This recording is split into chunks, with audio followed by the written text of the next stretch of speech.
Seigneur, tu as été notre demeure de génération en génération, d'éternité en éternité, tu es Dieu. Psaume 90, 1, 2. Dieu qui est entièrement hors du temps s'est fait connaître à nous dans les limites du temps.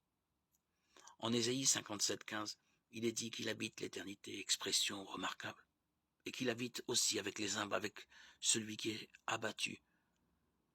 Le psaume 90, une prière de Moïse, homme de Dieu, détaille ce thème de plusieurs manières. Les années d'humanité ne sont rien pour Dieu. Comme ils en ont passé pour lui, ce n'est que comme le jour d'hier ou quelques heures de la nuit. Psaume 90, 3, 6. Nous ressentons amèrement nos péchés dans la présence d'un tel Dieu. Nous consumons nos années comme une pensée, écrit Moïse.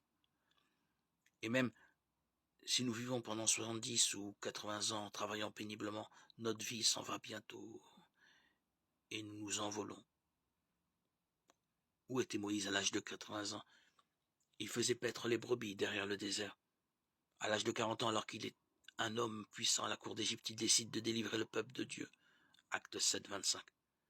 Mais il se montre impatient et agit d'une manière volontaire, non selon la façon ou le moment voulu par Dieu. Il doit alors s'enfuir vers un peuple étranger.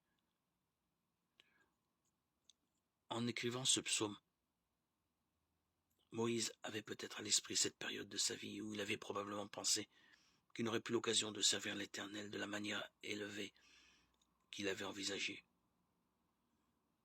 Dans le psaume 39 où il s'adresse à Dieu, il dit que qui est l'Éternel, devant qui la durée de nos années est comme un rien. Il nous enseigne néanmoins à compter nos jours. Quand nous prenons conscience de la brièveté de notre vie, nous pouvons, comme Moïse, demander à Dieu la sagesse, la compassion, la miséricorde et la joie. C'est ainsi que notre vie aura un sens et qu'elle sera un parfum pour lui. Quel serviteur de Dieu ne voudrait pas que la beauté de son Seigneur soit sur lui dans chacune de ses journées, et que ce soit lui qui établisse l'œuvre de ses mains. Dès l'éternité, jusque dans les limites du temps, là où nous vivons maintenant, notre Dieu nous rencontre pour nous bénir.